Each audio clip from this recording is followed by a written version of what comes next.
welcome back to the farm. So any of my beef feeding station, you can see they're getting a little bit crazy right now.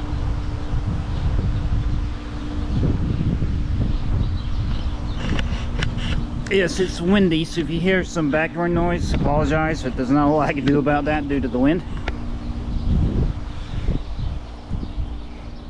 But this is a quick check and the compost. I know it's been about 6 days since I've checked on this, but you can see how far this is shrunken down. Now I put the thermometer probe further in to give you an idea. That's about shrunk down to about 80% capacity, which is what compost is supposed to do. So what's happening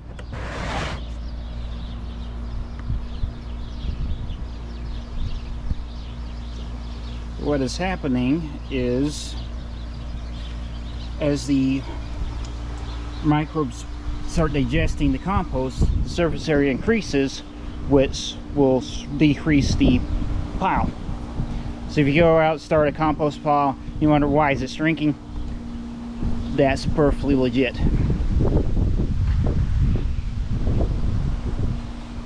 And as you can see, I haven't seen clovers in bloom in October, which is the darndest thing to me because I've never had this happen. But today's topic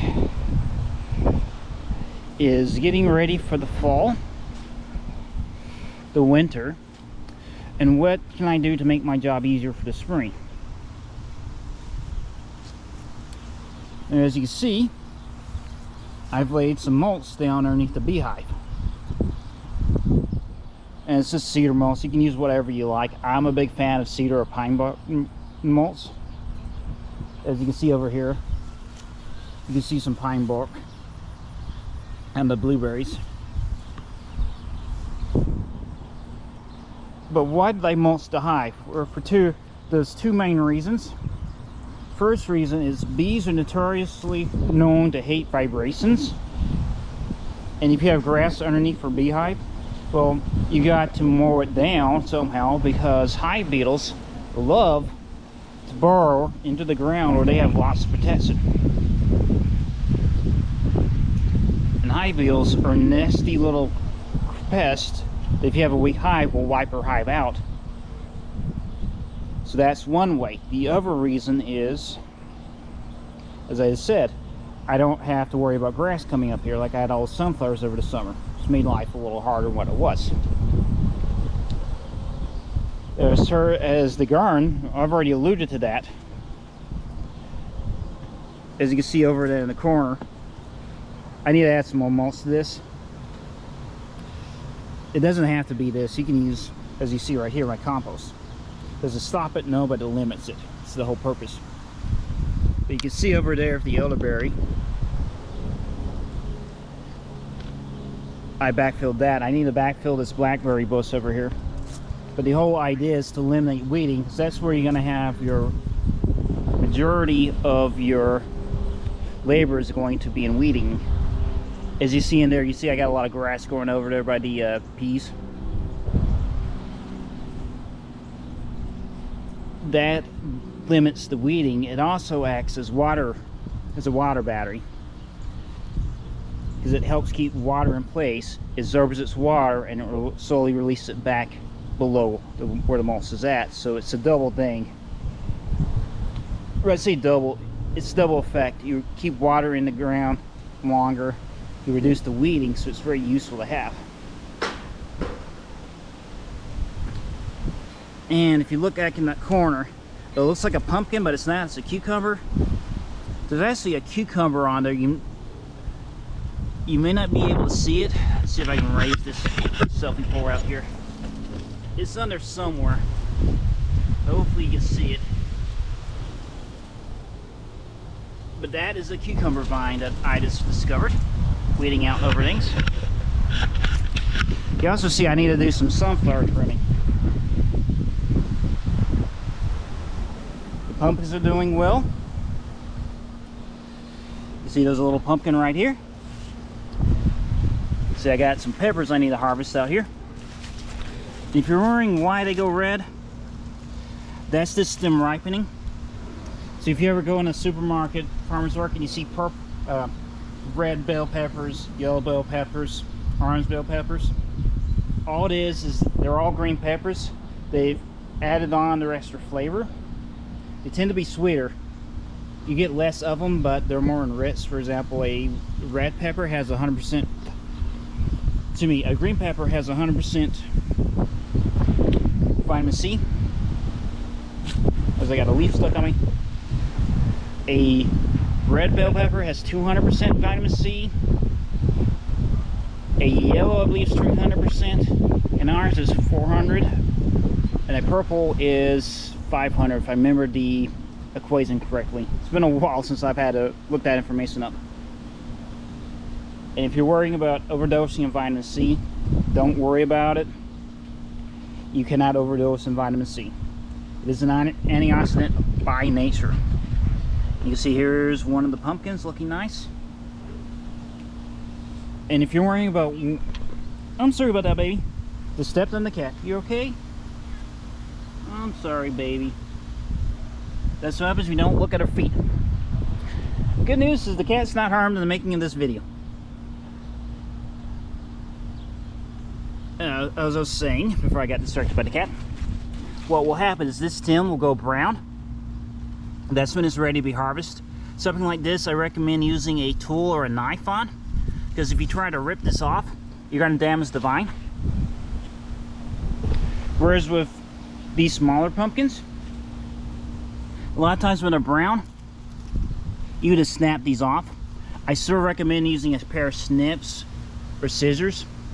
You do need to sterilize the scissors or the tools every once in a while. Put 10% bleach solution to deal with the microbes. And that just prevents the limitation of damage of the vine. Pepper plants are notorious for that, because they will snap off the entire plant if you're not careful. But getting back on topic, I said earlier when I started having these pumpkin vines, I had an issue of cucumber beetles. Well, cucumber beetles are notorious for laying their eggs in the soil.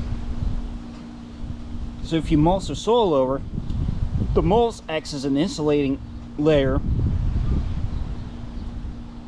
for the eggs. So the eggs will hatch out during the summer. Like here's one right here. That's a spotted cucumber beetle. They do carry a bacteria. They can carry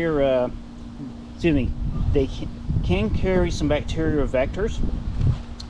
I'm not saying that right. What I mean to say is they're vectors for certain type of bacterial infections for the plant, such as a bacterial wilt, where it blocks the water pumps in the plant and it causes it to wilt from the inside out. And a lot of the pests you're going to deal with are beetles, because beetles are highly successful in the insect world.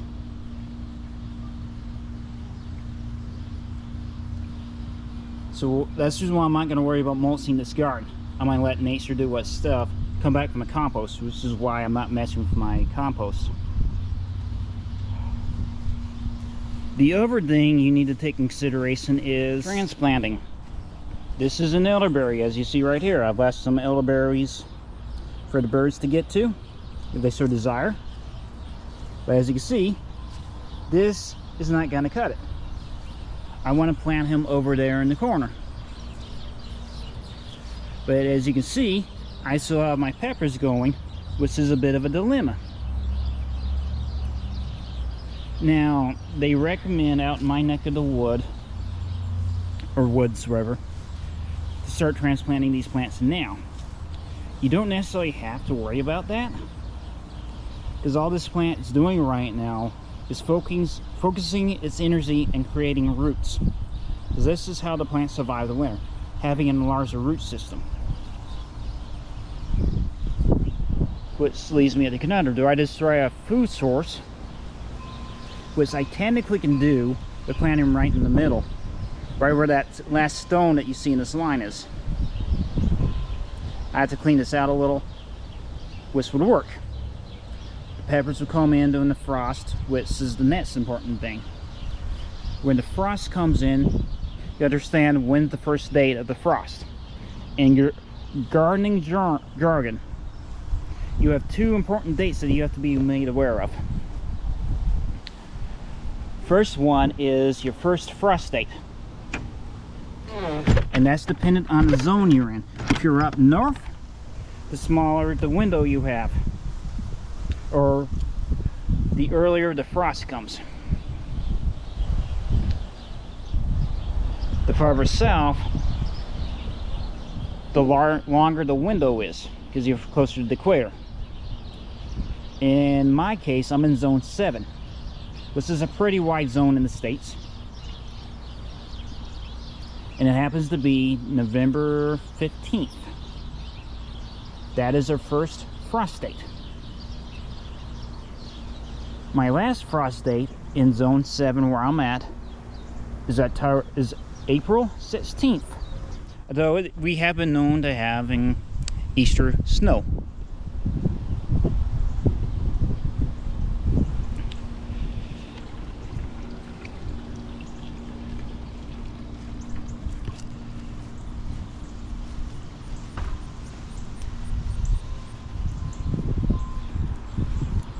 And something else that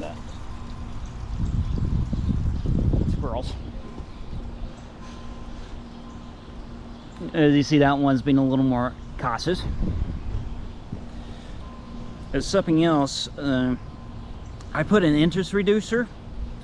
The beehive, which is this a piece of wood that has certain slots cut into it, that's designed to limit the outgoing and ingoing traffic. Basically slows them down.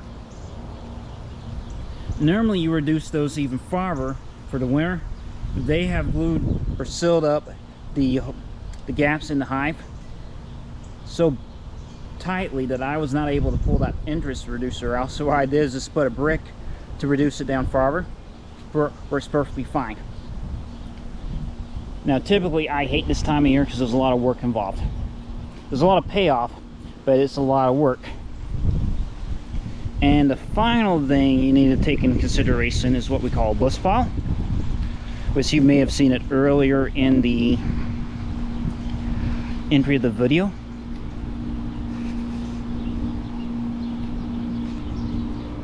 And you can see right here. Now I'm going to reduce this down some,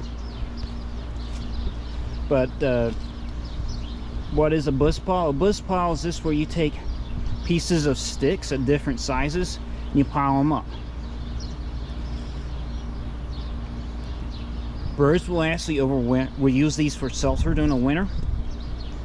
You'll also have various insects that will use this as habitation. One notable case is lightning bugs. I don't know if you saw that was in my hand, but that was a black sorcerer fly.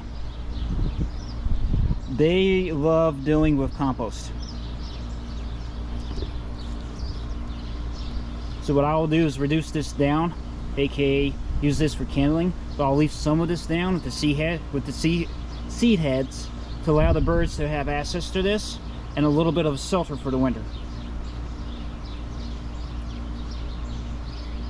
And that's another way where you can add a little bit of habitation for the wildlife without affecting too much, because you know it's in a sheltered area. And there's a lot of programs now, a lot of certification programs that encourages the use of bush piles.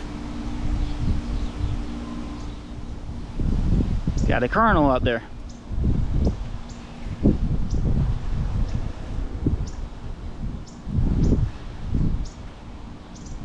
You got a monarch in the background, so my yard's that has become a lot more naturalified. But I want to thank everyone for joining me today. So for those of you who have subbed, thanks a lot. It means quite a bit in terms of getting me inspired to create even more videos. Because this is all about showing you, this is all the channel is about, showing you how we can do this at a reduction of price. Not only does this give you more nutrient-dense food, a wider selection of food, but it doesn't take a lot. And also, you see this lettuce bed didn't do so great. It happens. You see I got 1, 2, 3, 4 pieces of lettuce, 4 lettuce plants growing. But you can see the planter I put over here is doing a lot better.